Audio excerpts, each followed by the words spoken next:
Welcome, everybody, to the Onward VR Master League Season 9, Week 12. My name is NightFiree with 2 E's, and I am joined by my co-caster, TFH. How are you today, Todd?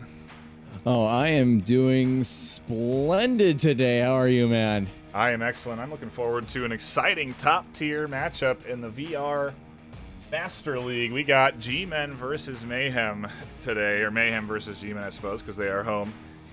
And I mean, this is Gold v Master. This is, pretty much about as high tier as you can get.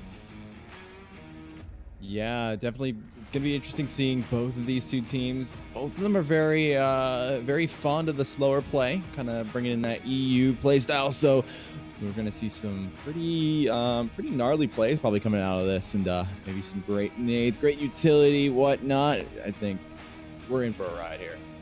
I'm going to start arguing that we stop calling it EU playstyle, because I don't think it's really EU-centric anymore. I just think it's a matter of two different styles of meta. There's a slow and a fast, right? Because we've seen a lot of NA teams take up that slower playstyle, and some of the EU squads playing a lot faster than they have in the past. So yeah, I think we might have to shift off of the attributing it to a specific region, because I just think we're getting a little bit of cross-pollination these days.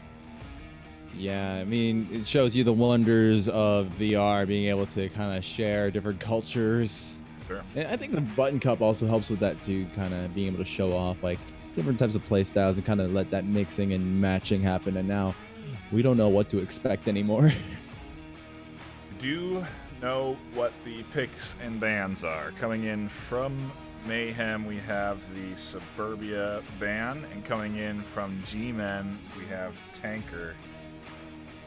Pretty standard stuff, I suppose, although I am curious on the Tanker ban from G-Men. I feel like they've been playing that well this season, and it's interesting that they opt out of playing it today. And they're probably going to shift out of that after picking up Kija. Tanker really does lend itself to shield play, and now that they have the man and Kija on board, I don't see them banning Tanker anymore unless they really don't like it. Yeah, so it is an interesting ban from them. Ooh, Map actually, number 1 is going to be Subway. Pretty shield centric, if I would say so myself, especially for a dual shield combo. If you run that, it's going to be pretty effective on this map. Yeah, well, there won't be a dual shield combo today because Kija is still on cooldown. It has been 2 weeks since he has departed from water. But actually, to answer your question before, we were wondering about Tanker. I have your answer. G-Men typically kind of have their round win percentage at around like 60, maybe a bit higher, maybe a little bit lower. Tanker, on the other hand, I want you to pick a number, and I'll let you know if you need to go higher or lower. 40%. Lower. Wow, that's pretty bad. What is it? It's 27%. Yeah, I think that explains all, but that's interesting. It must be the enemy team that picks it then when they don't ban it, because I feel like they do end up playing it a decent amount of time in their matchups, and it might be because it is their weak map and teams opt in to that. I wonder what they've banned in the past aside from Tanker, because they've played their fair share of it. I think they kind of keep their bans flexible depending on who they play against. Yeah. Try to ban a little bit more aggressively than defensively, but I think in this case against a team like Mayhem, who will just play any map aside from Suburbia, yeah, they just like, oh, we cannot play Tanker against these guys. I think might have some technical issues on our side here, so and bear with us while we hash those out. We will be getting into game shortly. Both teams are preparing.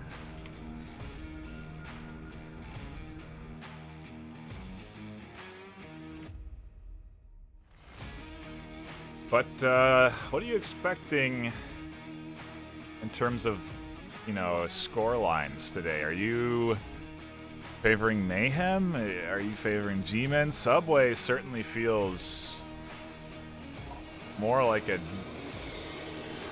I don't know. It's probably a decent pick against G-Men, but I don't have the stats open in front of me, so I'm curious if it's centered around Mayhem's playstyle or G-Men's.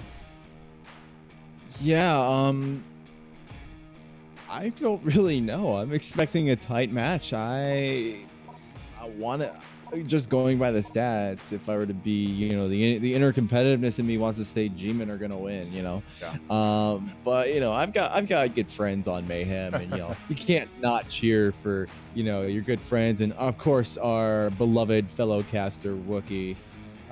That's doing true. Great work, you know. You gotta have a bit of heart for Mayhem. Very true. You can look at the votes for today, coming in at 35 for G-Men and 6 for Mayhem. So the community clearly favoring G-Men in this matchup. In their match history, they've faced off twice. 9-5 and 9-6, both G-Men wins, and it's only once a season. So this is really Mayhem's unique shot at challenging G-Men, and I'm sure if they win, they will see more of G-Men as they get closer up into that sort of rank. But if they lose this match, I think this might be the sole time they face off against G-Men in Season 9. We also do, of course, have the wild card coming up in just a few weeks now. Ooh. And then our season finale tournament, where we will pitch the top 7 teams and the winner of the wild card against each other. See who the #1 squad in the world is.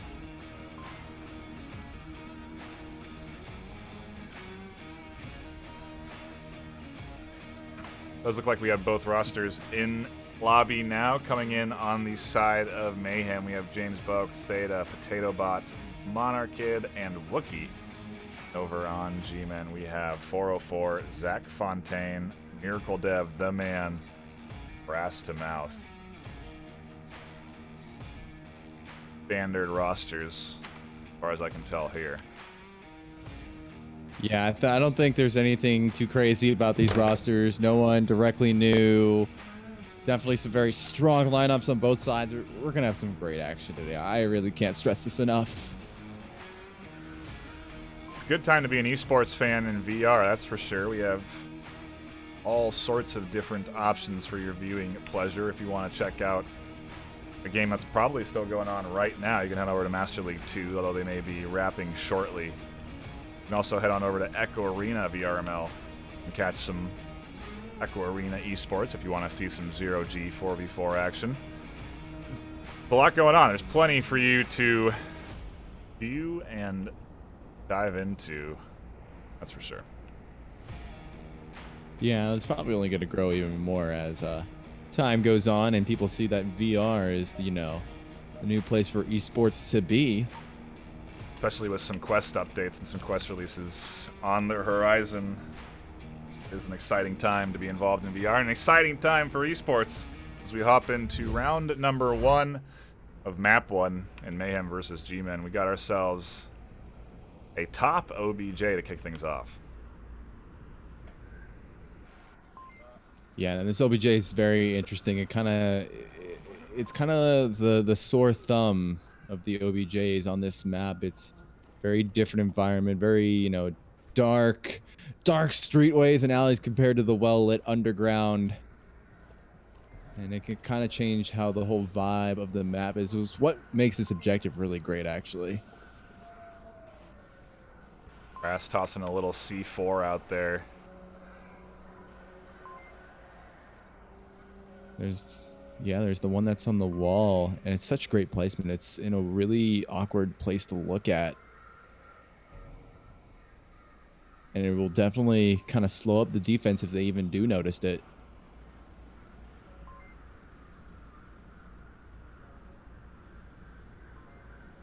We're seeing a bit of a split on the Mayhem side. We got 3 south, 2 north.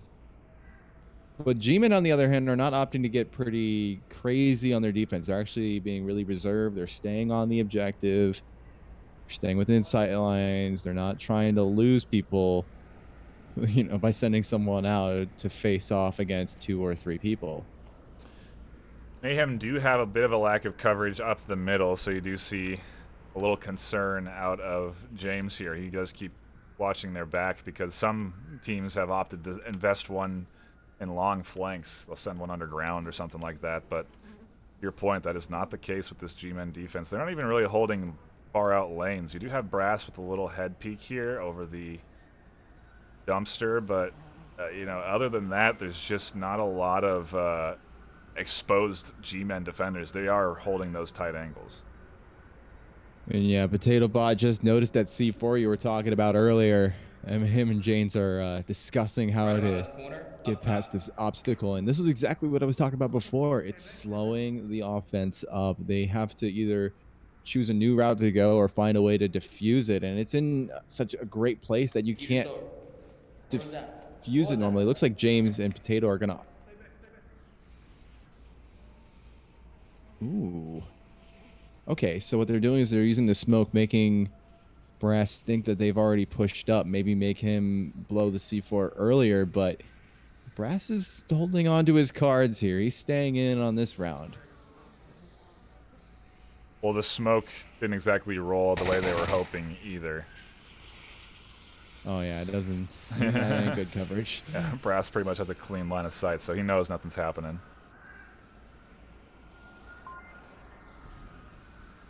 We do have a little rotation coming in through the center. Wookiee and Monarchid. They'll be up and challenging the man shortly, but it's just a matter of how long these guys are going to hold their angles for. Potatoes giving instruction. Oh. One C4 goes off. So there's no more C4 anymore. Brass has lost his little trick up his sleeve, but no matter. He's still in a great position to defend. Some more utility coming out. Plenty of it. Oh, what such a great nade. Almost finds a Miracle Dev. Lands on a ledge, and that will save Dev's life. Brass is able to find Potato Bot. Will James be able to get this refrag? He peeks. He's very lucky not to be shot. More shots as a Miracle Dev tries to get some confirmations out. Zach Fontaine's able to find Wookiee up by those stairways, and Monarchid trades with Zach Fontaine. Mayhem are 2 strong. G-Men are 4. It's looking pretty good for them.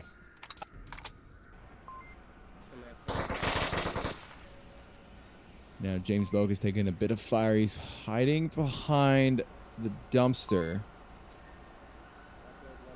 He's in a 4v2 now. It's not exactly easy for this Mayhem squad to overcome, especially with G-Men still staying tight on OBJ. You do have a lot of suppressive fire over into James's side, and Brass is radioing in the info that he's tucked in behind that dumpster, so Miracle Dev is going to come reinforce this and put some rounds down himself. Yeah, I'm surprised they haven't sent a flanker out just yet, but that might just not be what G-Men really want to do in the first round. We are only 1 minute and 13 seconds left. I think the G-Men strategy right now is just let James run the timer down, pressure him into do something, because he can't really rotate anymore. That window is elapsing really quick. He has to fight his way through this alleyway, and that's not where you want to be if the timer is running out. That dual push coming in. 404 getting challenged. He's just trying to get into a better spot of cover. He can't see. He's able to find one. He finds 2. He finds 3. No, Theta finds 1. I'm sorry. Theta trades with 1 specifically, but now it's a 1-on-1. That massive move from both James and Theta have evened the scores. It's 30 seconds left. It's Brass Mouth versus James Bogue. James tries to go for that pick. Brass rotates away. James moving up toward the objective. Brass Mouth is not in a great place for cover right now. They see each other, but Brass will get that pick, and G-Men will go up the first point. Quite a hectic round towards the end there. A very nice pinch from Theta and James onto that objective. Nobody was, even with the call out from 404, nobody watched that angle, and they let Theta free peek, get shots onto their back while James challenged to the front, sandwiched those 2 at the entrance to objective, trades with 1 with 404 on the corner. Just a really nice little maneuver from the 2 of them there. Makes you wish that they hadn't lost a couple more in the early parts of those rounds, because they would have been able to contend for that first Marsoc round, but G-Men hang on and snag a 1-0 lead. Yeah, that rotation from Theta definitely saved Mayhem there. Gave him a good fighting chance when all hope was seemingly lost, but just brassed him out. One-on-one skills are just unchallenged. He is such a great brawler and such a huge pickup for G-Men back when they picked him up. I'm not surprised G-Men are where they are after they were able to snag that one from the SMC roster. He's certainly a quick, snappy player. You know, some movements are reminiscent of Pants back in the day, or you know, some other players that like to use that full sprint when they peek corners. He's just very, very quick when it comes to those 1v1 challenges, and you know, contrary, it's different philosophies, right? Some people believe speed wins in this game, and others believe slow and patient is the way to go. And Brass is definitely a quick player. Yeah, I think he definitely is one of those who subscribe to the philosophy, I should say. They can't see me. I can't see them until I could force that peak. Yeah. I'm just going to try to minimize that amount of time that they can see me as much as possible. Velocity is a fine word. Speed. That is true, yeah. The velocity philosophy. Yeah, there you go. There we go. All right, that's what quick play is called from now on. Velocity We have to figure out a slow one, something for slow now. Yeah, that's I'll as cool, because if it's just like slow, then nobody's gonna like it. Slow, bro. It's just not as cool as velocity philosophy, I'll tell you that. Yeah, well, I'll work on it. I'll develop it time. over time. Maybe I'll accidentally stumble on that one, just like the previous one. But we're seeing a slightly different approach on G-Men's part now. It looks like they're going to bias toward that catwalk approach. Do you think that Monarchid's going to have some action here pretty shortly? He is peeking and holding this angle. I wonder if he tossed any C4 as well. It's pretty standard to have a C4 somewhere on these walls that you end up detonating, but I don't know if there was one that went out. Well, he doesn't have a specialist loadout, judging by the AK-12 that he is holding, but maybe that won't matter. He's holding that exact angle where the man's going to peek out. The man is usually carrying a shield, so he might actually... Man might actually have the peeker's advantage here by being immortal. At least for the time being, as long as he can hold that angle. But Zach, he gets spotted. The nade goes out. It finds Monarchid. Wow, the timing. Oh, and Monarchid's own nade finishes him off. Looks like they were both subscribing to the same philosophy right there. James Boak is able to find the man, and Zach Fontaine with an amazing nade. Nade for nade there, but Mayhem come out on top in terms of nade trades. We are still into a 3v3. Yeah. No distinct advantage has been gained here, but we are slowly approaching the halfway mark on this round. Miracle Dev's kind of figuring out what he wants to do. Brass to Mouth has made his way from the downstairs, looks like.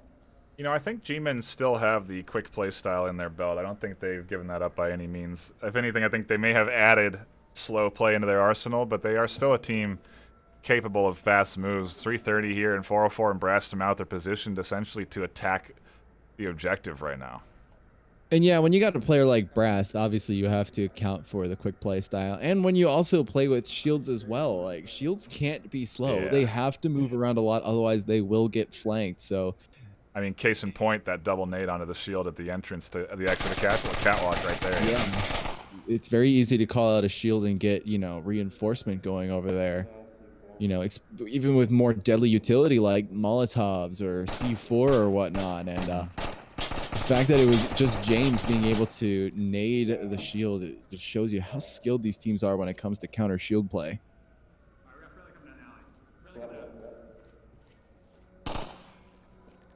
Looks like G-Men are just leaving no corner unshot. They're really not. Brass was just pre-firing through a wall there, looking for the wall bang, but obviously no one there to get shot from. But yeah, just making sure nothing happens.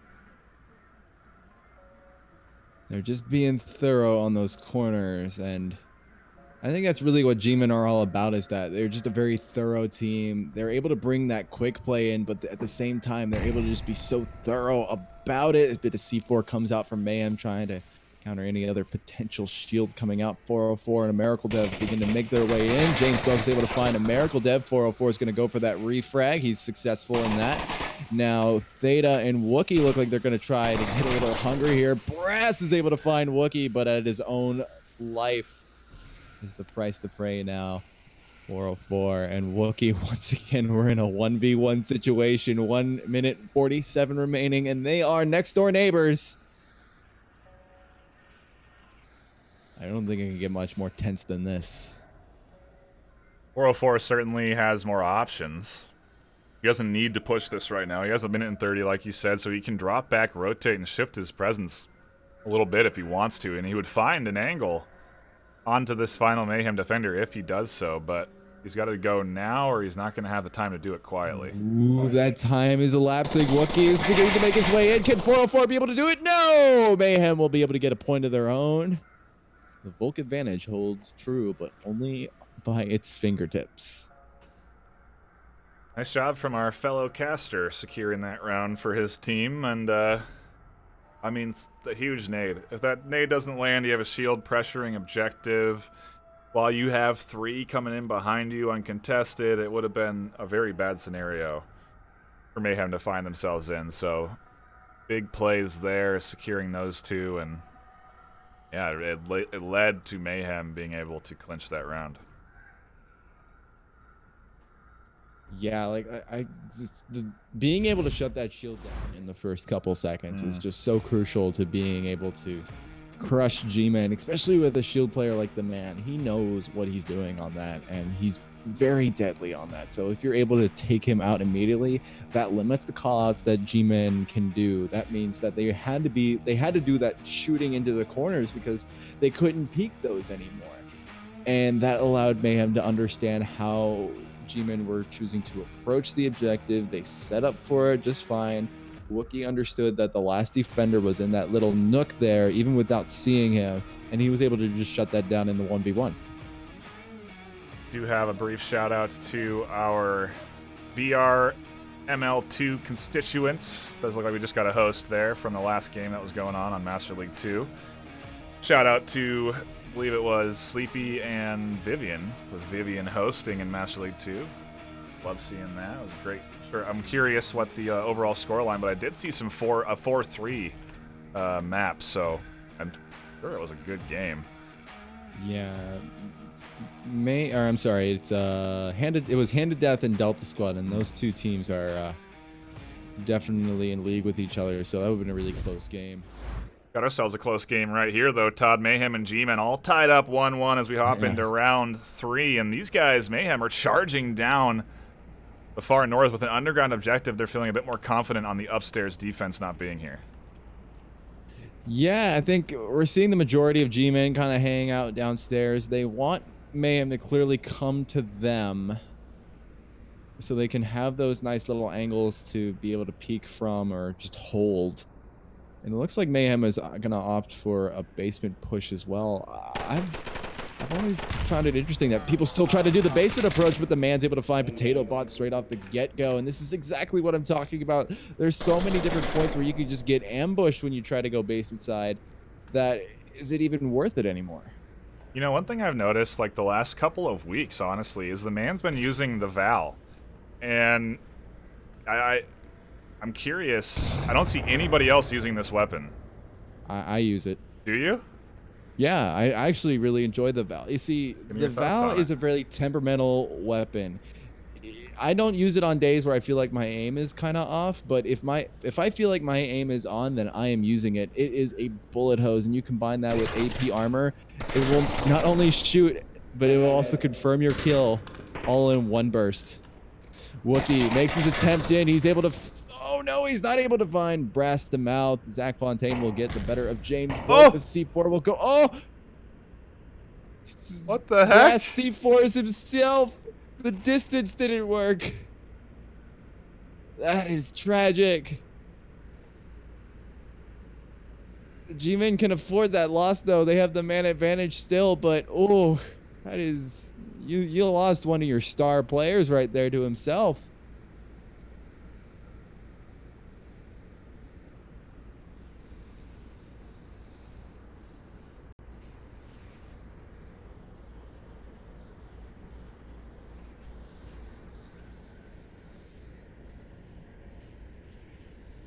And now Theta's kind of considering making his entrance not from the basement, but from the middle platform.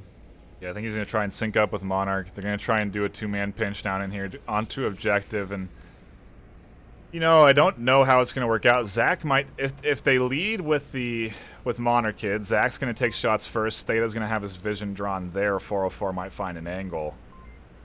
But 404's angle is really tight. Monarch Kid does kick things off nicely. Gets down Miracle Dev. Now it's a 2v2. This whole situation changes quite a bit on the approach.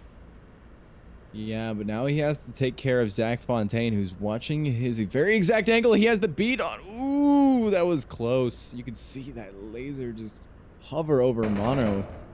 404 is able to find Theta. It's all up to Mono now. I don't know if you noticed that, but as soon as 404 dropped vision on that angle, Theta crossed out. And it's just so typical of Onward that the minute you drop an angle, the opponent crosses out of it. Yeah. It's kind of, I mean, we could see it as casters, but, you know, sometimes there's times I think as a caster, like, when has this happened to me? I know. Where I blatantly don't see someone on the angle I'm supposed to watch because I looked one way for 1 second. Looks like Monarch Kid's going to go for a similar rotation to what Theta did. I'd almost say that the way he was going before might have been better if he's able to brawl it out with Zach. Yeah, he had the sort of 1v1s lined up there. Zach first, then 404 would have had to peek, and he could have challenged him. But if he goes this way, he is very vulnerable. Yeah, he's very vulnerable to the pinch. Like we saw with Theta, though, he might actually spot Zach prone. And that would be the way to kick it off. Zach is in a interesting spot for his prone. He's not up against the platform and looking underneath the ramps like we normally see people do, but there might be some reason behind it. But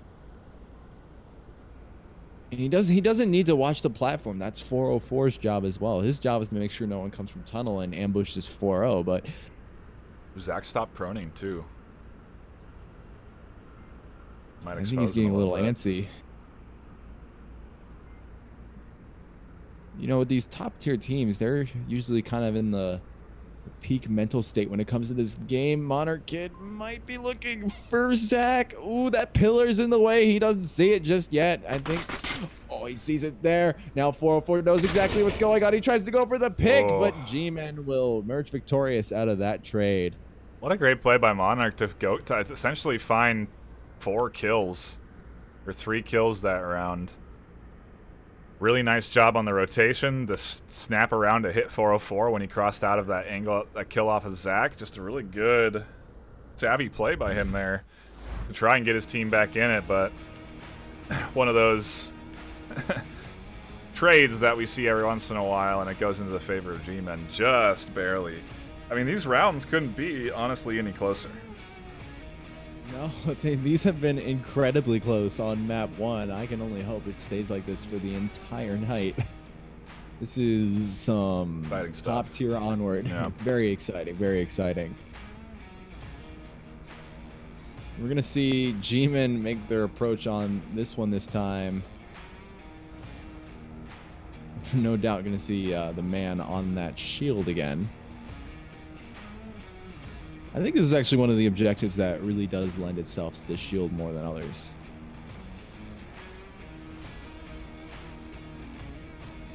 Yeah, you just have better entry points down these stairs and out of the, you know, there's...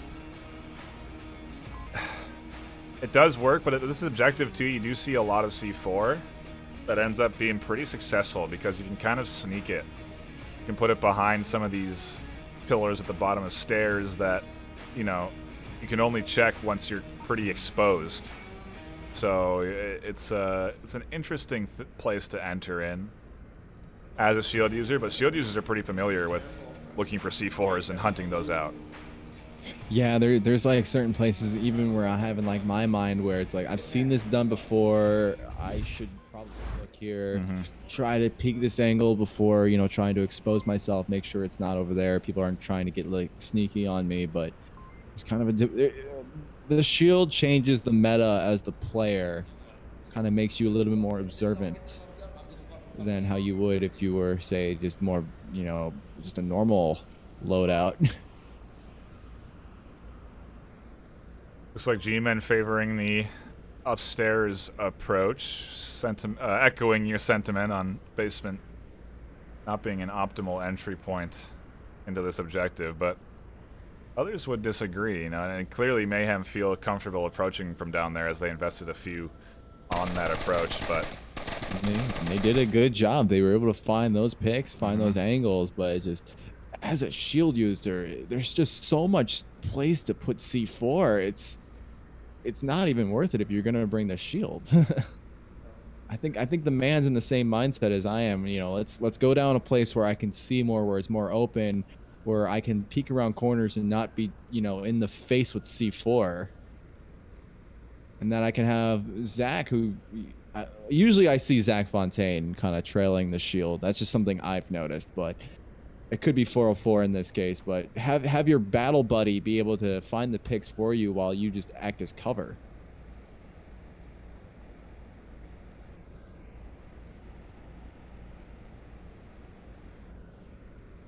we did see a C4 get tossed on the north stairs, and the man does seem to be rotating there. That's a pretty visible C4, though.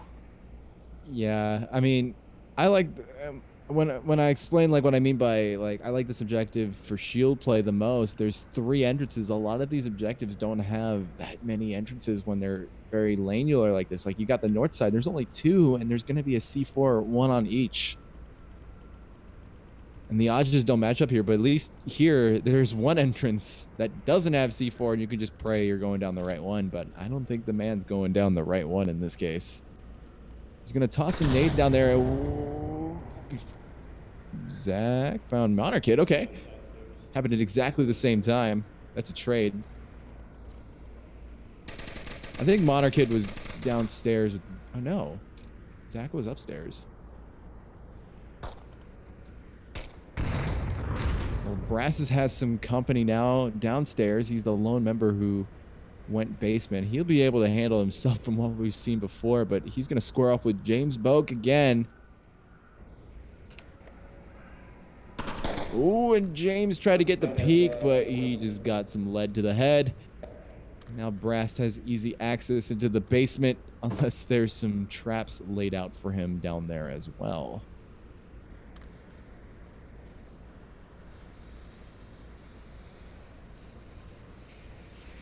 Smokes are coming out on G-Men's side. It looks like they're beginning to make the push in, but they're not really making it so defined yet. I think they're just waiting for Mayhem to get peeky on them. Maybe try to find a couple more picks before, you know, diving into the wasp's nest.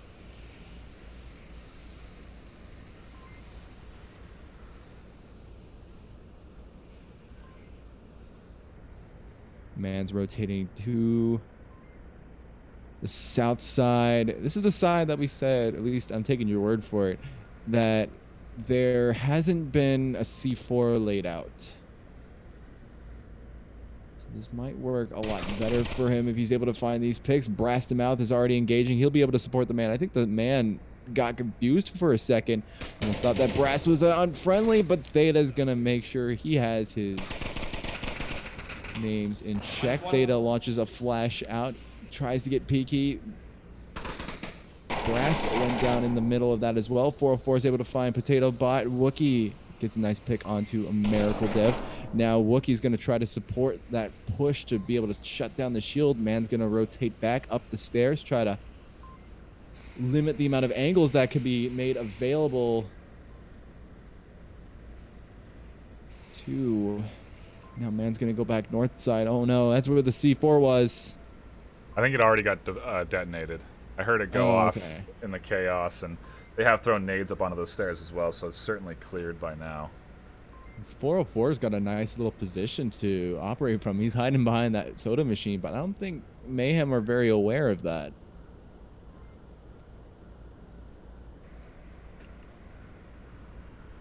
Man makes his charge down. He has that shield. No more C4 there. And it's a 2-on-2. This has been so close.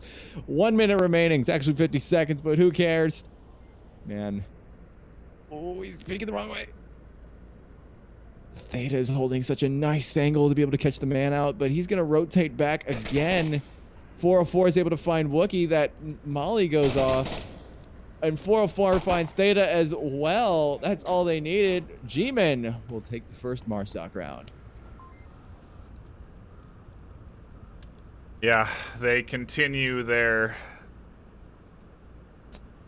close win streak here and push up their lead 3-1. But, I mean, geez, these rounds are coming down to the wire for both of these squads. Mayhem are really pushing G-Men well right now, despite G-Men with a 3-1 lead. They are really putting on some good pressure each round and making it close. Unfortunate rotation there from Wookiee. You know, you almost think maybe he should have just committed to going up the stairs and going on a flank. That's incredibly risky, not knowing what we know, but it certainly would have worked if he had kind of popped in from behind on the backside of those stairs and had shots on the shield, and then he would have still had to challenge 404. 404 got into such a great spot. And then he just kind of lingered there for a while. Let everybody kind of cool and forget about that maybe someone could be there. And didn't peek until the last push towards the objective. Yeah, he might have been waiting for the man to kind of support him, kind of lure those people out to try to find those flanks into the shields and let 404 punish them for doing so. It's almost genius to be able to have your buddy kind of inserted behind enemy lines and waiting for them to fall for the bait of the shield to be able to finish out the round so hard like G-Men just did. All these rounds have come down to the final seconds, and that's where the deciding factors have been in play. Getting into our next round, number 5. No caps have come in yet, although that may change as we shift to a north objective. Yeah, this is probably the most capable objective. It is a nightmare for the defense. It used to be a lot worse back in the earlier seasons, but luckily the devs heard our cries and nerfed that spawn a little bit and made it a little bit easier to defend. Here's something we've been seeing a little more of. Stair plants, and I wonder if we're going to see a plant from Brass to Mouth on the stairs here. We're seeing a drone, which is interesting. I mean, he does have the specialist. He had his he hasn't thrown it down yet. He had the C4 out, but hasn't thrown it down. Monarchy is going to peek heavy off of that. UAV is going to look for Brass to Mouth, finds the shots. A nice way to kick it off for Mayhem. Now, here's what the nightmare situation is. If someone else has the clacker, I don't know. No, we were watching him as he approached, and he had C4 in hand and clacker in hand and didn't deploy them, so. That's good. That's really good for Mayhem. The last thing you want is thinking you have a safe dead body on the stairs, but then he's actually a suicide bomber. I got one. So that's one C4 down. I wouldn't be surprised if Mayhem brought 2. It seems to be the strategy lately. Hey, I'm watching left behind vending. I'm gonna frag the near lift. Okay. I'm sorry, G-Man. I'm getting my teams mixed up. Oh, there is. The man has the second C4, so we can expect something out of that if he decides to peek on that. Start moving up south, guys. Take it slow, clear everything. And it looks like James Boak is calling for the south push to happen right now. They've got they've got some people pretty midway up the map, but probably in the basement. Theta's already up top here. Yeah. I think Theta probably moved through the basement, but that's a pretty safe bet now because people, it's harder to move into the basement from this objective from the spawn point. I think the easiest way to defend it would be to put one on north stairs. Have them kind of check every once in a while, but yeah, it's not something typically defended with this OBJ. Sort of, you can leave this entire center of the objective uncontested because the only way they can get to objective is to cross a firing line that Zach has set up. James Boak is able to find the man. That C4 opportunity is also gone as well. It's pad out. Capping is coming out. Mayhem will tie it back up. What a cheeky little maneuver. I told you. It's we haven't seen caps, but there's one that's probably going to happen here, and you know, that's not how you typically see that get done. Usually you'll see a shield get down there, a lot of suppressive fire, smoke, nades, very chaotic, but ultimately it goes one way or the other. A sneak came out there, and you know, I think the man just got a little, he got downed on the corner, and once he was there, they had no more vision. Nobody challenged the corner because they didn't hear the footsteps up to it, and Mayhem snag a cap under the nose of 3 active defenders. Very nicely done, and also having the threat of Theta watching from the midpoint of the map there definitely prevents any rotation, any crazy rotations from trying to prevent that. So once Mayhem got themselves in there and in a place where they really felt good, they just had that lockdown.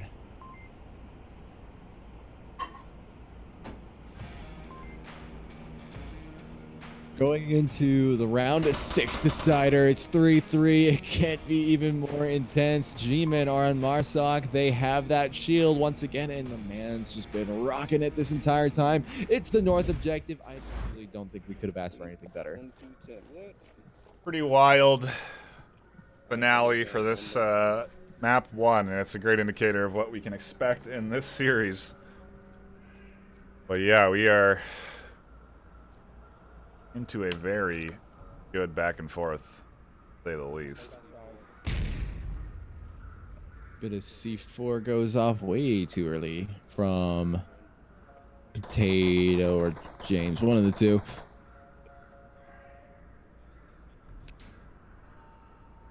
But this has been the strategy as of late, which is to hold up on this approach, wait for Volk to kind of use up their utility,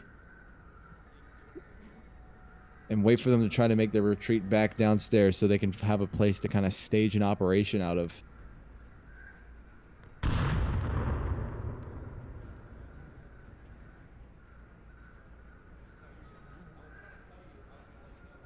I think we're seeing a bit of that slow play here from G-Men this time around. They're taking their time on this approach. They don't want to rush up here and challenge north objective. If anything, they want the team Mayhem to get a little antsy and think that they're going to come in from the south, do some rotations, try and get over aggressive. Who knows? Yeah, we've seen so much of the velocity philosophy, but now we're going to the slow bros, and they got Mayhem real close. Oh, it did, yeah. Just threw it went over the railing or something. Threw it a bit too high. That would have potentially been a double. And that's exactly what G-Men want at this point, being able to secure map 1 with relative ease. In any 3v3 situation, everyone's heartbeat goes up probably twofold. Just the pressure is there. That smoke will be good, but it's going to get tossed back by Potato. I think that gives G-Men a good indicator of who's there. Plus a little bit of banter to go with that throwback.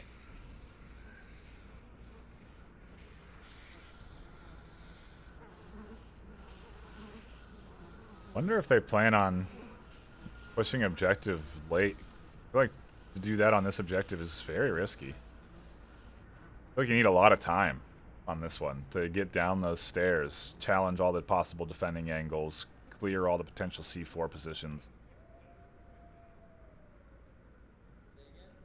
I've always thought about it a little bit differently. When you're going down those stairs, you're kind of on a time limit because you're waiting for the rotations to come back in. And you want to be able to get in there and cap as quickly as possible before the enemy can respond. I guess there are two philosophies to go about that with, but the man's beginning to get a little peaky here. Mayhem are biding their time. You can't spend too much time there, otherwise the utility will come out. Looks like a bit... Oh no! The self-nade from James. That is not what they wanted. That res is going to be extremely difficult. I think Brass is going to be able to find that, but that is not how Mayhem wanted to start it off. Oh no! A colossal mistake from James there. A botched nade. It looked like he dropped it on the back throw, which we do see from varying users depending on what your setup's like. Tracking. There's so many variables that get calculated there, and the most unfortunate circumstance happening to Mayhem. Now it's G-Men 5v3 with essentially no defense on the north. Yeah, that is crippling. You got your two of your stronger players just gone because of a simple mistake. Oh, I'm sure James is very upset in the lobby right now. Oh, I would imagine he is too. That's a pog. That's not pog. G-Men feeling good though. Smoke's coming out. Approach coming down the stairs. 404 towering over the man. Finds the pick on a Monarch Kid. Wookie's gonna have to peek and contest this. C4. Oh, this C4 finds one, but it's not able to find the shield. Shield begins to move his way up. Now that res will come out. There is smoke on there. 404 is going to try to contest Wookie. Wookie's going to be able to find that one.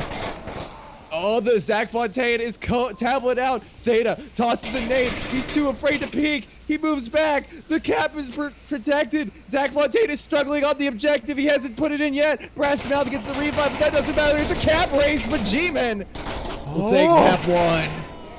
He had 3 exposed G-Men guns down on that corner. He could have stopped all of that.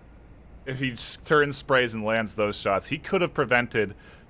He could have gone 1v4 right there, but he's fortunate that G-Men dropped the cap attempts.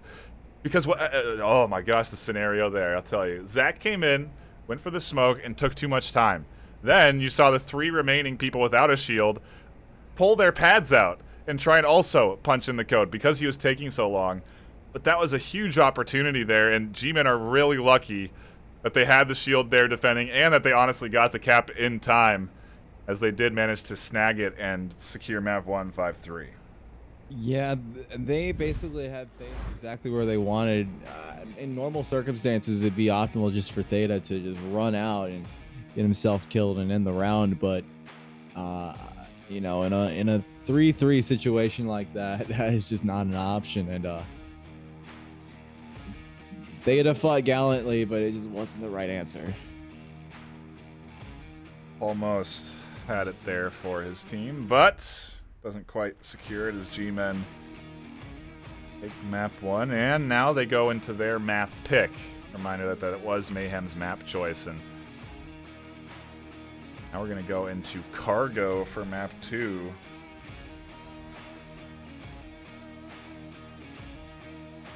It's weird. Why would they be... You gotta wonder what throws off G-Men on Tanker. They look good on Subway. That's all close quarters and tight interactions and shield play. It doesn't differ that much from what you get out of Tanker. Maybe they get seasick. You know what? That's probably it, because Cargo used to be on a boat in the water, and now it's not. And now it's a map that they do seem to prefer. And honestly, they've been playing pretty good on Cargo. See, I didn't even know that Cargo used to be on the water. This is before my time. Cargo. I gotta look for images of that. That looks pretty... Like, the container layout and everything was the same? No, but it... Oh, okay. Essentially, Tanker used to be Cargo, then they made Cargo, which was influenced from Tanker, and then they changed Tanker. Seems really complicated, but I'm not going to question further.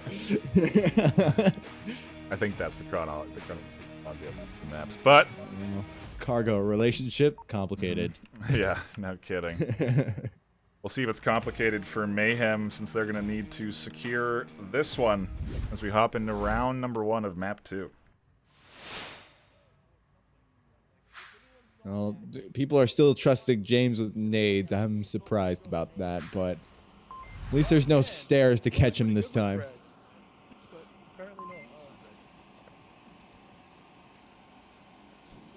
Looking over at the G-Man side of the story, looks like they're going to group up. We're seeing that Zach Fontaine, the man combo again. I wish I had been over on top of Mayhem, because they were talking about that frag, and despite James's hiccup, he does have a molly on his chest and a nade at his reach there, so I trust him. Social distancing, people. It saves lives.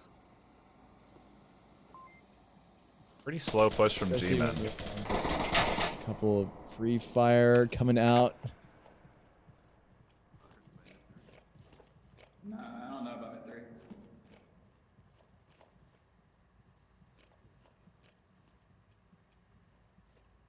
Hey.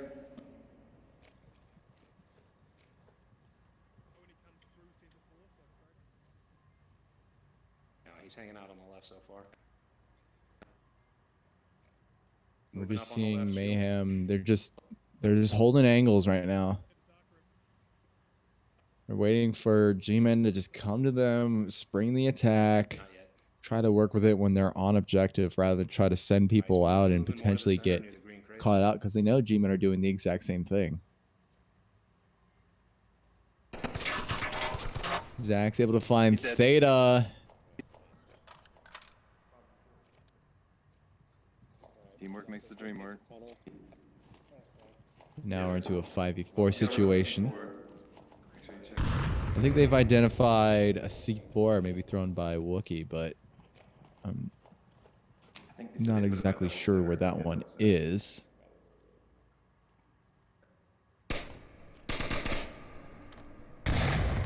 The man and Zach are opting to go tunnel side. We usually see a lot of C4 placement go here. Shield tunnel. I've always made it a habit to avoid it because of that, but maybe the meta has changed again. There is going to be a nade coming in from Potato Bot. It's a decent toss. Zach tucks back in. Oh, it was a little skewed. Potato's able to trade with Zach. That'll make it a little bit easier to work their way onto the objective. Another nade comes out. It wasn't great, but better than James's previous res. Oh, no, James Boak downed himself accidentally. He was shot and set himself on fire. Ooh, oh. Brass. That nade landed on the ledge and it still found Brass. Wow. That lucky placement. I don't even think that was skill. That was luck.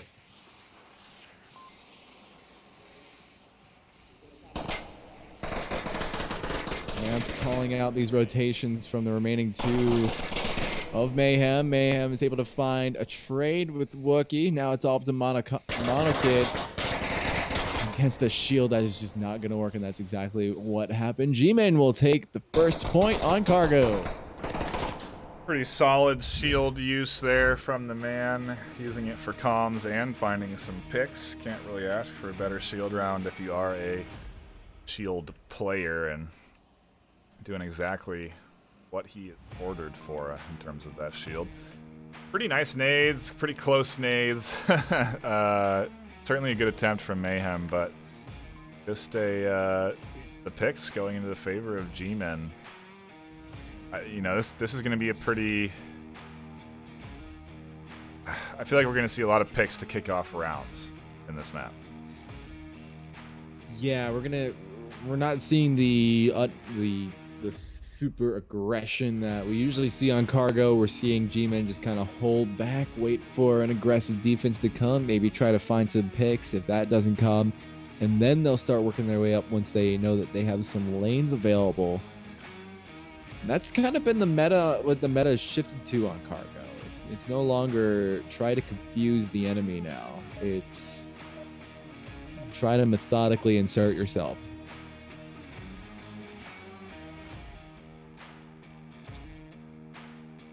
Momentum certainly feels to be on the G-Men's side as they secured that Marsoc run.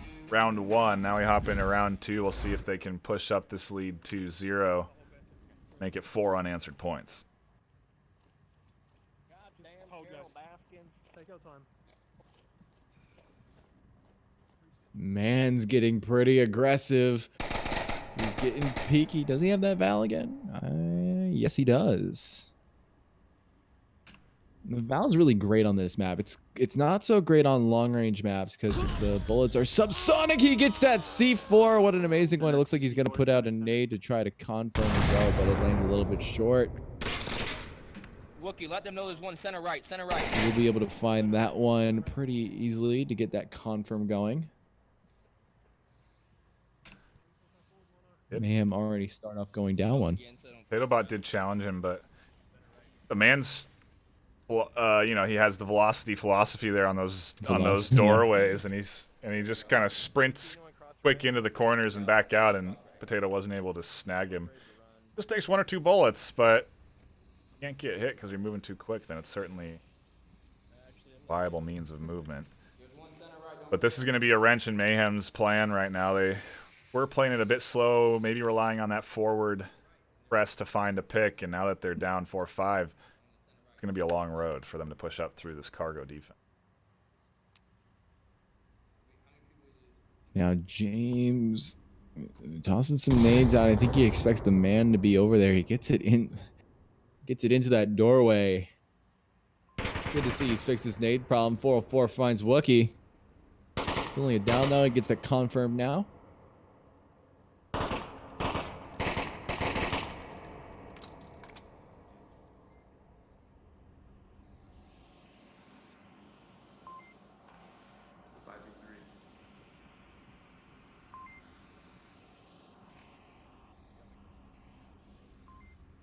And now it looks like Mayhem are beginning their approach. They only have 3 people available. C4 comes from Brass the Mouth. Won't be able to find James Boak. Lands a little bit soon. I think he anticipated him to be inside that building, but that is clearly not the case. James Boak can clearly try to pre-fire into there. He won't be able to. Zach Fontaine shots that one down. Some smoke's going up onto the far side. Potato Bot making his way through. He's going to try to insert himself in a very open area, but he's going to pre-fire and not rotate away from that. People know exactly where he is. The lines are over there. Man's able to find a nice little Val pick on the Theta. Zach Fontaine's able to shut down Potato Bot, and G-Men will take another round.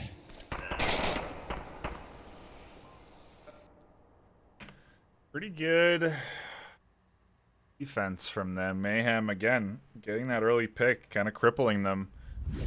I think they might consider slowing up their playstyle a bit here on Cargo and just guaranteeing that they get into the finale of each round with 5 alive, because to just be down 1 against this G-Men squad makes things pretty dang tough.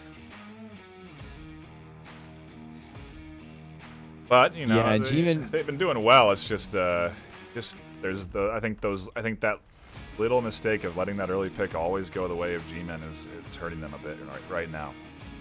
Yeah, G-Men are just really good at, like, you know, taking a pick to the ice and, you know, doing light taps, finding those small little picks, and then just working off those. You know, the cracks begin to show, and they keep going in harder, and then the whole thing just falls apart, and it works marvelously well. It's very feels like it's a bit of a beginner's-esque style. You know, they've taken how the beginners approach the objectives, how they attack, and sort of adapted it a bit into their own gameplay. And so you do see the slow beginner's movements almost, where they're looking for that pick and then they move. It's very reminiscent of that squad, and clearly works for G-Men a good chunk of the time. Yeah, now we'll bring on the velocity philosophy, or whatever cool little saying I have for slow play.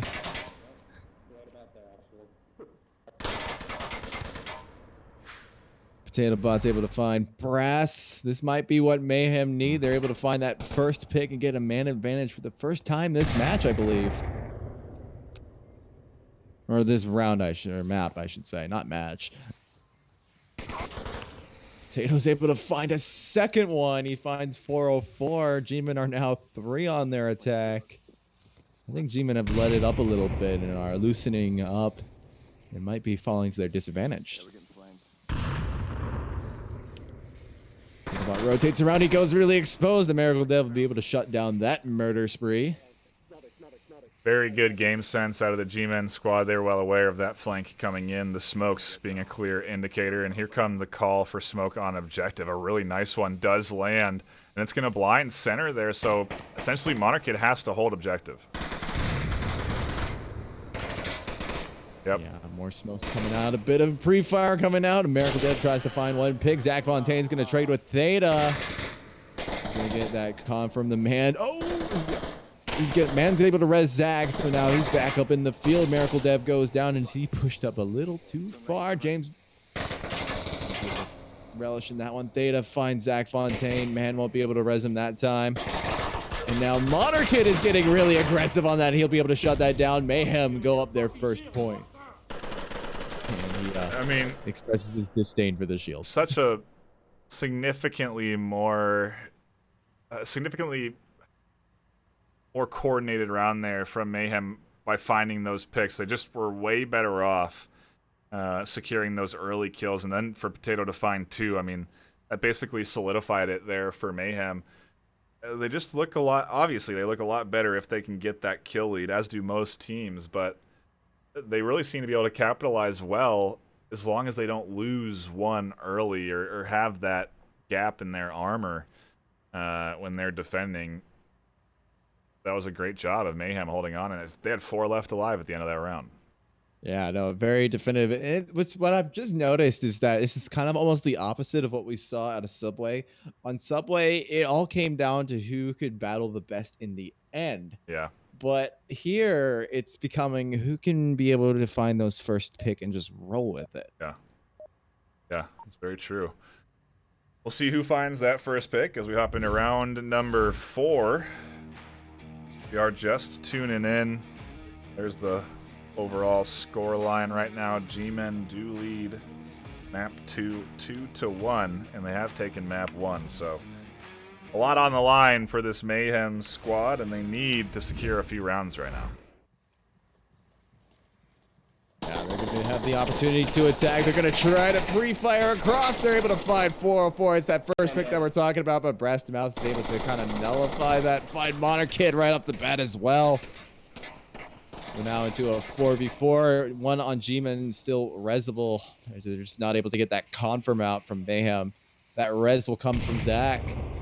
And the man will be able to find a Wookiee. Mayhem is kind of beginning to fall apart as they make their approach into the objective. They're going to try to... They're just going to try to go for the res. It looks like he's able to insert himself just right.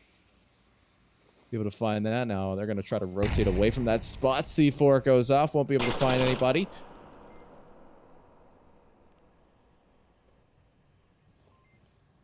A lot of predictive moves from the G-Men defense, not necessarily reacting.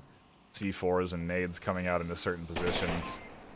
Trying to catch out standard pushes, and Mayhem are opting to slow their roll just a bit. I think it's the right move. Now they really do need to try and find a pick, even the odds, before they try and push in here. 404 almost finds Wookiee. Yeah, and James Boak might be able to try to contest 404 here if he's able to get himself into a really nice spot. Potato and 404 will trade. Potato will get the better of that, being able to get a needle stuck into him and be back on the battlefield. Wookiee. A couple more shots. James Boak finds Zach Fontaine. This is going back to Mayhem's side. Brass finds a pick of his own, and Theta will try to go for that refrag, but no, it won't work. Now we're to a 2v2 situation. 4 minutes remaining on the clock. Plenty of time, but Brass is just unstoppable right now. And now it's all up to Theta. Brass is going to trade with that, and G-Men will go up a point of their own. Was that an ace for Brass right there? I think he took out all... No, I don't think he got the early pick. He didn't get the early pick, so I think that was just a... I think that was just a triple there for Brass, but a fantastic defense there out of him, charging in, finding those picks. Almost a great Mayhem round. You know, they almost tied it up 2-2 there. They were in a great position. They were in such a great position, but Brass is just... he's just such a great brawler. Like, you don't want to get in a 1v1 with that guy. And that's essentially what he does in his entire strategy. He finds these little angles that force a 1v1. Mayhem can't back each other up against him because he's just in these great spots. Now with their backs against the wall, curious to see if Mayhem can bounce back again. Do have pretty tough to cap objective. There certainly is moments and opportunities to cap, but we'll see if G-Men can do that here. Mayhem, all they need to do is hold on to the defensive round and then grab a Marsoc round or two. So it's not exactly the easiest road to victory, but it's certainly there. We'll see if they can hang on in this map number 2 as we get down to match point for G-Men. Wookie does load it. You don't have to cross straight away either, Wookie. Actually, you can take your time with it. Yeah, and like we said, we kind of noticed this before. The first pick kind of tells the tale. This is so crucial as Brass is able to find Potato Bot.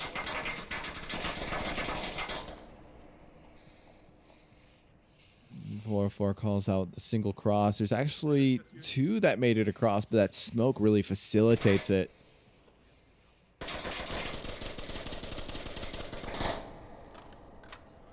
It's becoming a game of pre-fire now.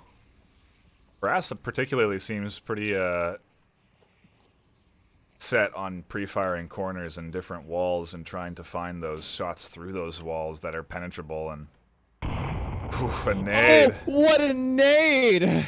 It bounced off the top of the corner and just landed right smack dab next to James, and there's nothing he could have done about it.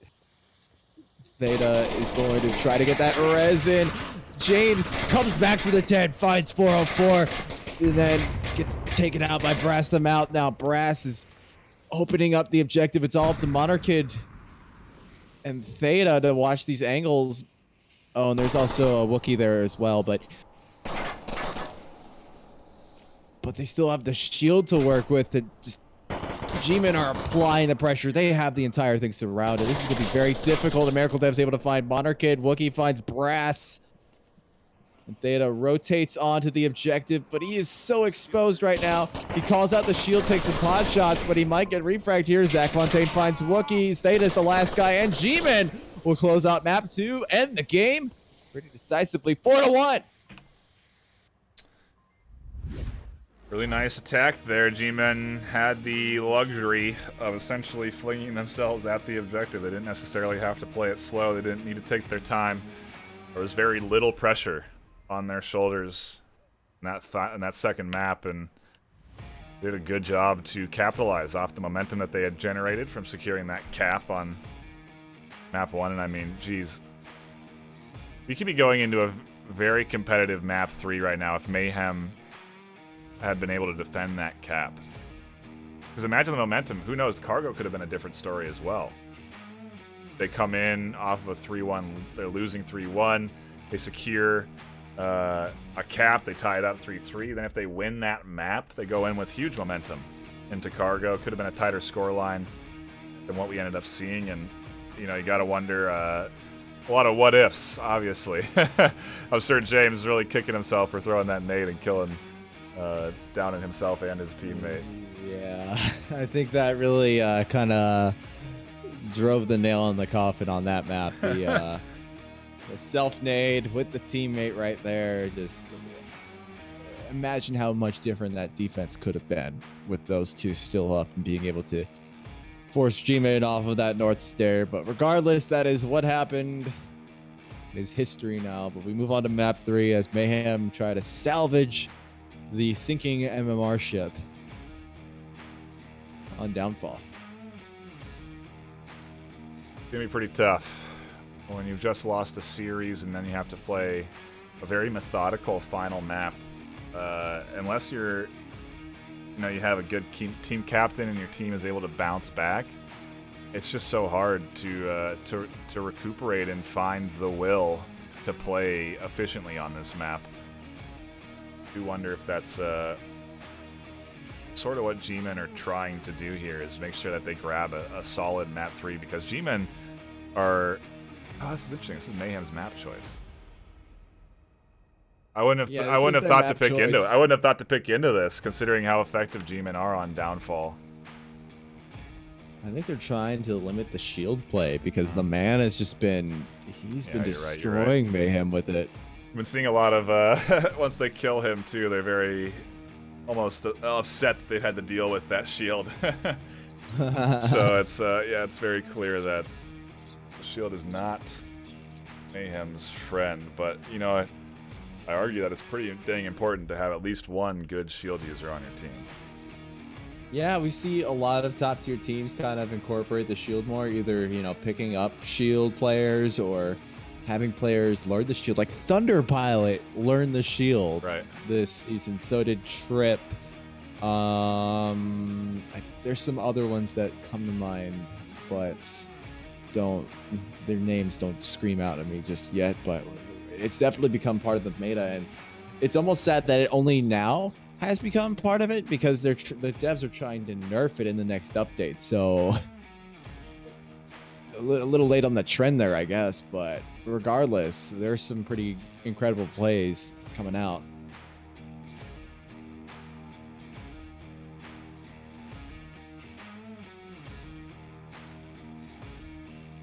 Start waiting on a 5th from Mayhem before we hop into this final round. It's a good opportunity to rotate in any subs you have and get them practice in a competitive environment.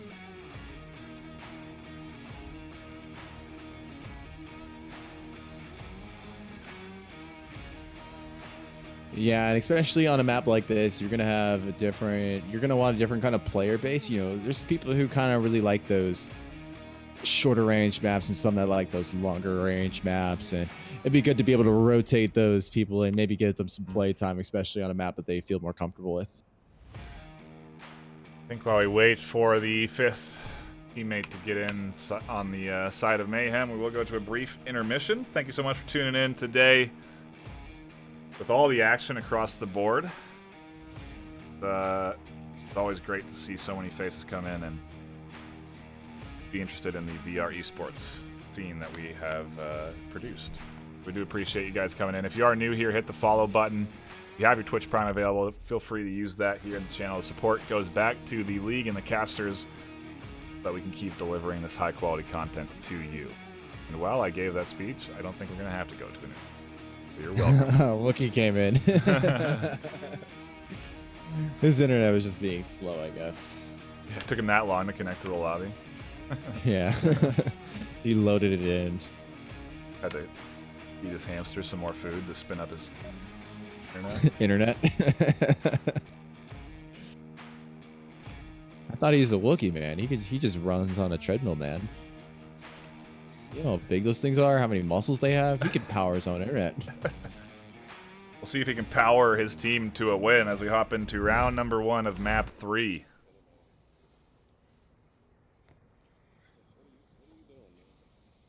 Couple smokes going out to facilitate pushing to defensive points. It's one of the things about downfall.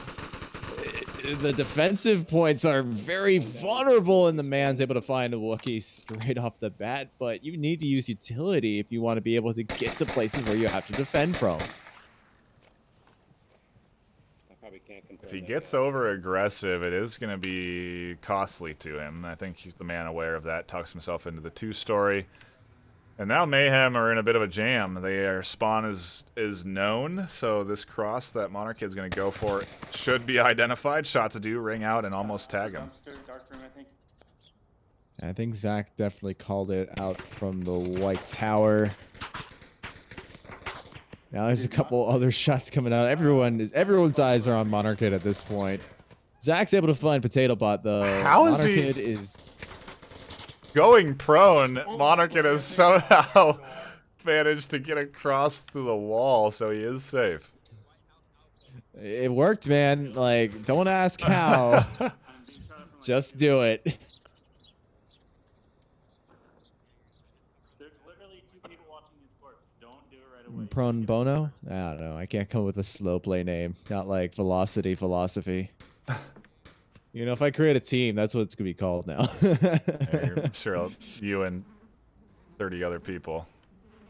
Hey, Hey, first team to actually name themselves that will get sponsorship from me. I'm just saying it. What it will be, I'm not saying though. Couple shots ringing out from They're in White House. a Miracle White House, Dev. James. Come on. He's not able to find that pick just yet. I think he's worried about people trying to rotate down from the north side. And there is one member up there. It's Theta, and he's a pretty skilled shot. Monarch takes some shots at the ice cream truck. Let's go. He's definitely making his presence known. It almost makes me wonder if that's intentional. James able to get the res on Potato, not before taking some shots himself. So Potato is going to need to get him a syringe and heal him up. How do we let him get to White House? Sometimes it's almost worth it to have a teammate who has those two syringes. Yeah. It's usually just the people who have an extra slot and they don't know what to bring. It'd be useful in scenarios like that. Monarch trying to find picks onto these uphill defenders, but those angles are so hard to pick from. To get shots into those northern windows is not easy.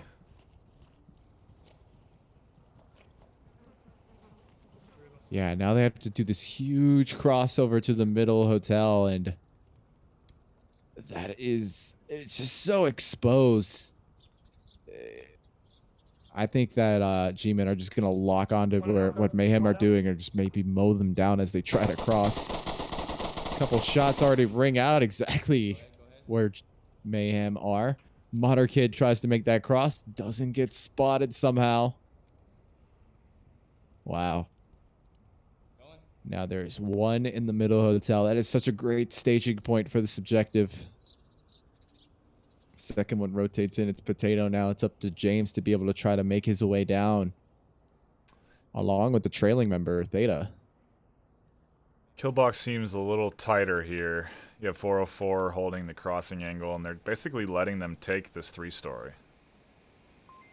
Yeah, it's almost like they want to like mow them down in the 3-story, like keep them occupied there, like just out of reach of the objective, but in a place where they really can't rotate from if G-Men are at full strength, which they are right now. He's still there. We gotta watch South Alcove too. If you start shooting, Brass finds Monarchid. Now Mayhem are 3, G-Men are still 5. They haven't been touched yet. I got him. Potato Bot thinks he's got Brass. That's not true, and he knows that now as Brass lets more shots ring out. Potatoes is able to find Brass, though. Very nice little pick. And James is going to use the smoke to try to facilitate his push across the wall. Or just to be visual cover, but Zach Fontaine with that rotation is able to find James. Now Mayhem is 2, G-Men are 4. There's only 1 minute remaining in the round. The smokes are going to dissipate right when they try and push through them if they try and move right now. Identified up on top. The man finds Theta. Shots come in from 404 and secure Potato Bot down. G-Men push up 1-0. And that whole strategy that, like we were talking about before, mow them down in the center hotel, that's exactly what happened. They weren't able to progress anywhere further from there because those rotations are just so exposed.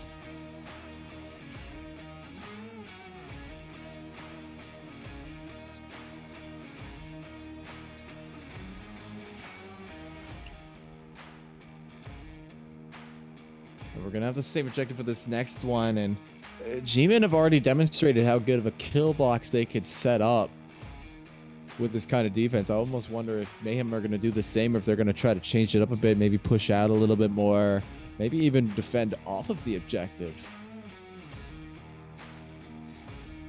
This is the time to experiment with the high-level teams. The match has already been decided. And it doesn't matter so much if you're able to win or lose this map, but the MMR is nice. It looks like we're going to have a not so quick spawn.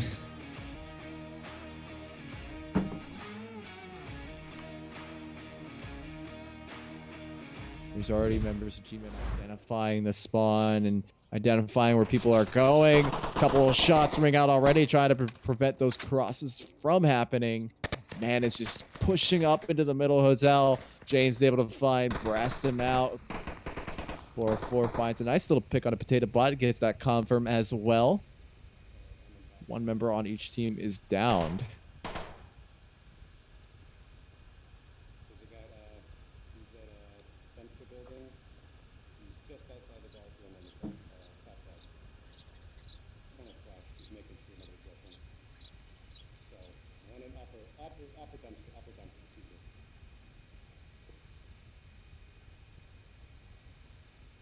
And just looking at it looks like MAYHEM have opted for a very off of objective kind of defense. They're taking up the Marsoc towers. They're just trying to shut the lanes down.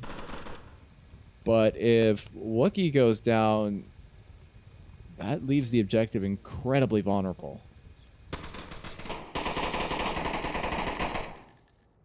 Dev takes some shots off. He was identified by one, but he moved too quick for those shots to ring out. Couple more shots issued out.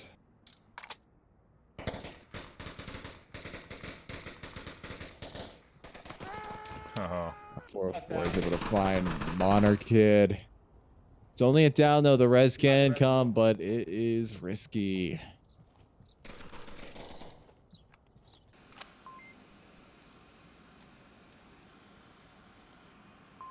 Or 10 on the clock. 4v3 for G-Men right now, and they invest one in rotating for that res. There's a lot of gaps in their defensive coverage. So I'm curious if they are going to try and find that res or if they'll just keep defending. And yeah, they do have one over there, and he does get that res. And the man is not even playing aggressive with the shield. He's just taking the middle hotel just to be able to establish sight lines onto the defense, being able to identify like where these people are positioned, maybe figure out what line is best for G-Men to make their approach in. I mean, he can tell people when to peek, you know, when to what angles are popping out. He knows. You can tell him, you know, Theta's peeking now. Take the shots through that window, and then someone can just almost blind fire in there without having to worry about being exposed while peeking it. And it's a good little radio tower that they have set up there. Yeah, and now Zach Fontaine's able to find James Boak. They've got the flank on. They are controlling the high ground now.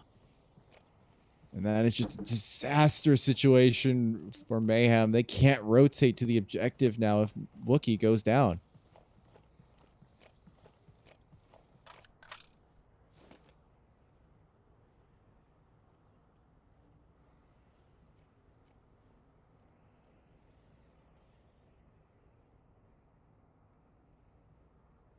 Theta's doing a very exposed rotation.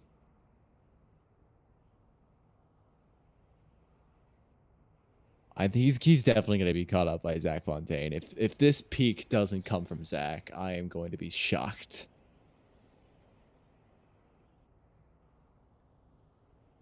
I think Theta's rotated there just to identify Zach. No, he's... Wow. I'm surprised he's lived as long as he has, but Zach Fontaine has eyes on that. Theta goes down. One dead.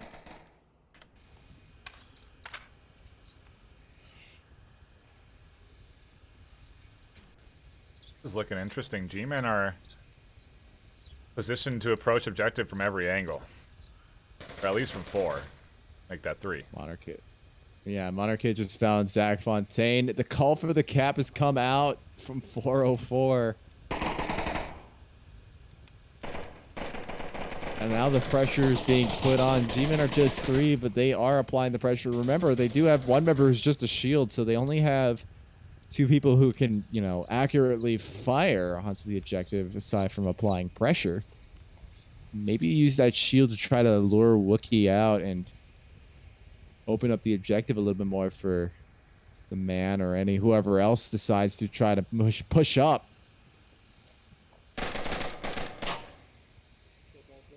And now Wookiee is trying to pressure. 1 minute remaining. They have to do something about this. Monarchid is just tucked in right now, and G-Man don't seem to be too worried about his positioning. But that really limits which way the man can, you know, face as a shield, and that could be perfect opportunity for Wookiee to peek out here, maybe find himself the man specifically, but Wookiee's a little preoccupied with other things as well.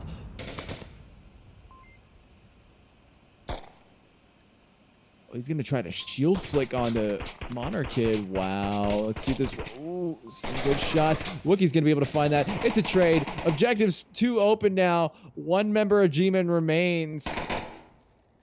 And it's 404. He fights inside the White House. Is able to take down Monarchid. And G-Man will take a round of their own. You know, a good final hold from the remaining defenders on Mayhem's side. Wookiee doing a good job of not getting picked off and being a threat inside objective building, and you know that prevents a cap right there. So could be looking at a 3-0 right now if they didn't hold like they did. 404. You know, if he had found Wookiee and Wookiee didn't find the shield, didn't find the man, that's the man maybe punching in the code while 404 suppresses. So you know, a solid job of Mayhem hanging on and, you know, nearly taking that round. But yeah, now we're into a 2-0 lead here. Momentum certainly pretty heavy on G-Man's side right now. I think this is 4 unanswered points. Yeah, the scoreline on the previous one was 4-1, and yeah, Mayhem got on like an odd one. So yeah, this is 4 unanswered points right here. We're looking at 5 if Mayhem aren't able to change it up in a way that G-Man can't respond to.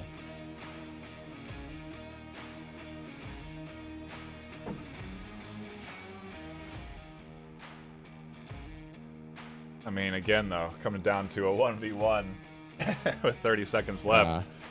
Both these teams really have been going at it, and it's been a really fun series.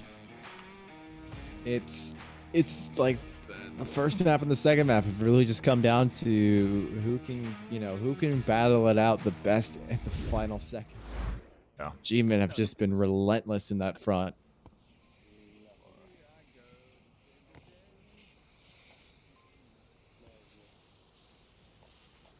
Couple smokes come out in the early round. Spawn barrier is lifted.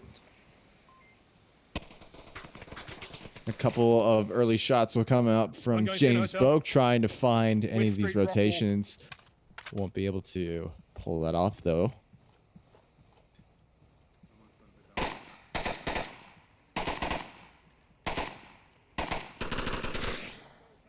Potato Bot will join in that chorus of gunfire.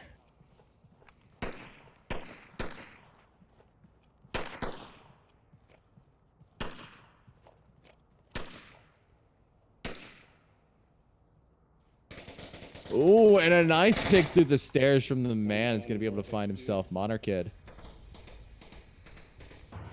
Theta be able to find 404. Now we're into a 4v4. I would love to say this is round 4 as well, but that's not the case.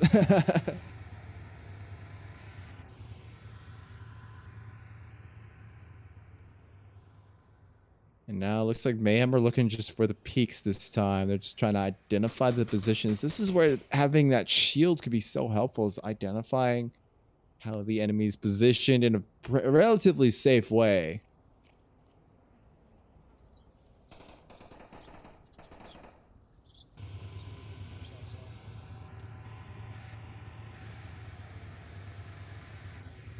Mayhem are just really biased. They don't like shield play at all, and they refuse to play with it. Each one of these teams have got one thing that they've got like a quarrel with, and Mayhem, it's the shield. For danglers, it used to be map bans, but I think they're started banning now. It has its value, that's for sure. Yeah. Wookiee's able to find Zach Fontaine. Really nice little pick. Just using those far dunes to be able to try to work his way around.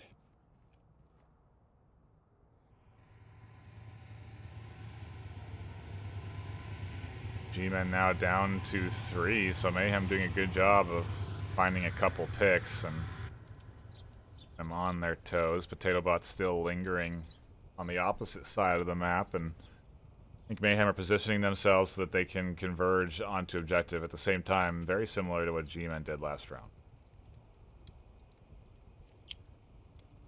Yeah, but this time they don't have a shield to be able to identify these positions with and understand how the battle's going, so they're going to have to rely on each other's callouts, and the communication has been on point this entire game. But Downfall is a definite test of your communication skills, because the rotations are just so open. You have to rely on the information that your teammates are giving you, and there's no way you can really verify it for yourself. Ooh, man, and Potato Bot square up. Potato Bot's going to be able to get the better of that one. Refrag shots try to come out, but won't be able to land in time. Potato Bot will get away with that sneaky kill. Now Mayhem are with the 2-man advantage. The one thing we've seen is when Mayhem have these man advantages like they do right now, they roll with it pretty hard.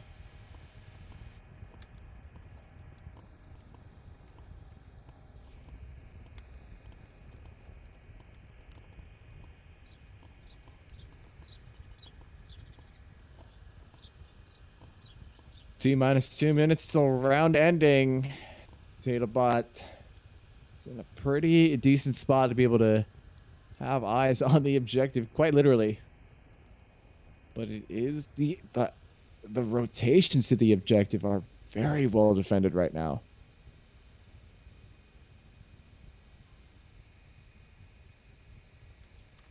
I'm gonna put smokes out on objective, get him moving. Smoke play coming in from Mayhem. They are going to look for the cap with this kill lead, and frankly, if they douse it out enough, there might be some options for their approach. If they actually have one coming around from the flank, come in from the south, they got this easy. Brass is able to find Potato Bot. That eliminates that north or that middle hotel insertion option. Now it's up to James and crew. It looks like we will have Theta try to make his way in from the south. He might be able to find Brass to mouth if he's cheeky enough about it, but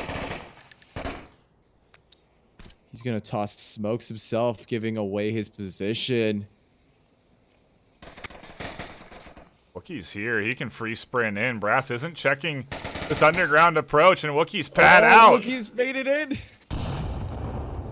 The rotation isn't coming. Wookiee doesn't know his placement too. He adjusts. He's on objective. He gets the cap. Mayhem tie it up. Really good job finding those picks, picking it off well for them, and then they kept finding picks, whittling down the numbers to a manageable amount where Mayhem could then come in and approach that objective. And I mean, a pretty big gap in coverage there to not have anybody rotated to guard the underground. Sometimes you'll see C4 get placed in there as your means of protection, and that would have been an effective deterrent. Yeah, the C4 option's a little tricky to pull off because of that limit. Like, they don't want people just C4 in the objective all the time. That would be kind of game breaking. But so you have to have a minimum distance away from the objective that you can place the C4. And there are some very narrow angles where you can find a blast wave into those little niches where you can cap from. Yeah, this is why you see people invest in I mean, sometimes you still put a C4 on a person and put the person in the corner. Yeah, but they have to trigger it with a nade, I think, because you're still in oh that no, cap that's radius. what I'm thinking of. Players will pull the pin on a nade and hold a live nade in the corner with one hand on a gun, similar to how they do the other side. We've seen Box Toys do that, and I think Drunk Drummer does that as well.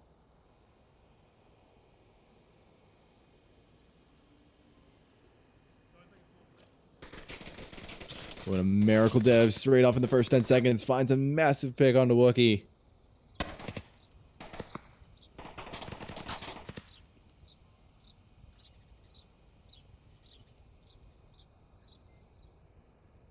suppression to get the last flag into center.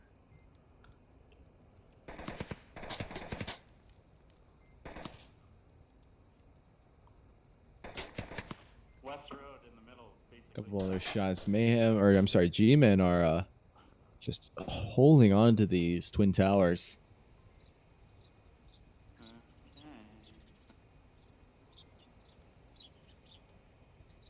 Looks like Monarchid's gonna be stuck here. Yeah, G-Men are just holding angles, preventing rotations, and where you put yourself out in the first 10 seconds is what you've got. And yeah, Monarchid is not in a very ideal place to be, but maybe he can work something out of it.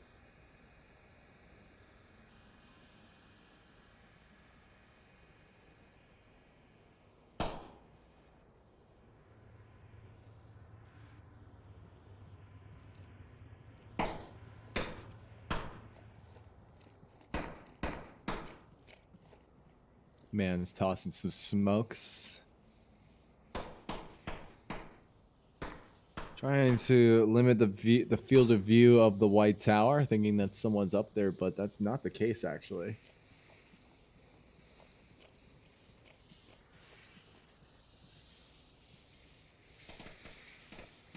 Now 404 is able to find Monarchid. Ending his very interesting little spot. I got eyes on Brass and the Man on this flank right now. If they can somehow manage to get rid of Theta and James, they have a chance. Brass gets one of them. Yeah, now James is last remaining member who has kind of a viewpoint of both approaches to the objective. Maybe G-Men are looking for a cap of their own here.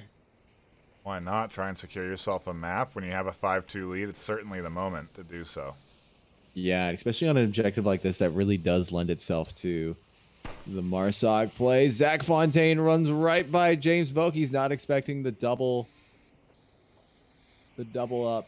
James doesn't see it. No, James doesn't see it. Zach Fontaine has inserted himself in. Potato Bot rotates around, but can Zach be able to get this objective? Yes, he can. G-Man will be able to go 3-0. Wow, the cap coming in to secure it. And again, the lack of coverage underground leads to a map loss with G-Men securing that 4-2. Just a excellent job on both squads, honestly, attacking the objectives here, but also kind of questionable defenses. Yeah, there's some flaws in the defense, but overall, just such a great series to watch. Like we said, I really don't think the scoreline really showed how well Mayhem played in this. If I hear that in one more cast, I'm so tired of it. The scoreline is what the scoreline is. It was a great game, but G-Men came out on top. I think people are. I know, but I hear it. Everybody says it all the time, and I think we need to cut that out because obviously the games are good. People know when the matchups are good, but the winners are the winners. A close map 1, then G-Men able to secure 2 and 3, 4-1, 4-2. But a really fun matchup to drop in on. A lot of 1v1s, which is what we like to see. Yeah, no, these matchups have just been so close in the end game. It really couldn't have been any better, especially in the first 2 maps. Just I don't even know how to describe it. There's just so much that went on. Action-packed. There's definitely action-packed, yeah. Action-packed and a lot of velocity philosophy going on. That's for sure. Yeah, I was about to say. I'm never gonna live that one down. But I don't mind either.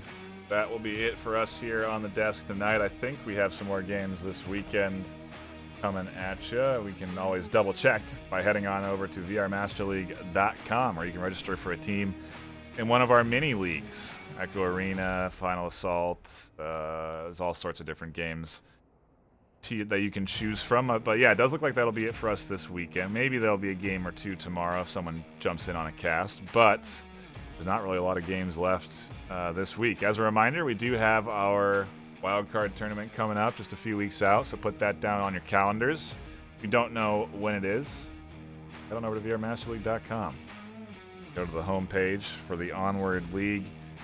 Over on your right side, you can see our calendar scheduled for May 2nd and May 3rd, the open qualifiers. Then we have closed qualifiers and the semis and finals. So some good matchups in May for you. Keep those weekends free. You're going to want to tune into that action. And that means just a few more weeks left in regular season. So these final games are really important for these teams. G-Men securing a nice MMR boost with these 3 map wins is big. You know, it's important to secure any points you can when it comes down to the end of the season, because we do get a lot of swapping around. And the top 10 has been pretty volatile. There's been some new squads that have been up in there. Yeah, we see Water and Steel Team Bravo kind of insert themselves up there, and it's definitely made kind of those lower top 10 teams like Blaze, Animal House, Rome, I think, also kind of made an appearance this season as well. Kind of kicking more into gear. So definitely going to be some great action coming at you in this next month or so as things finally get set in stone for this season. But it's going to be a great watch. Yeah, the end of the season is going to be fun. The wild card, the finale is going to be great. This season has been the best Onward I've watched, and I think I'm curious how the players feel, if it's been the best time playing it. If you want to know what that answer is, you can always join the community Discord and ask them yourselves, which is linked in the VRMasterLeague.com website. That's going to be it from us. Thank you so much for tuning in. My name is NightFiree with 2 E's, my co-caster TFH with the swear word. We will see you all next week for more action right here on VR Master League. Good night. See ya.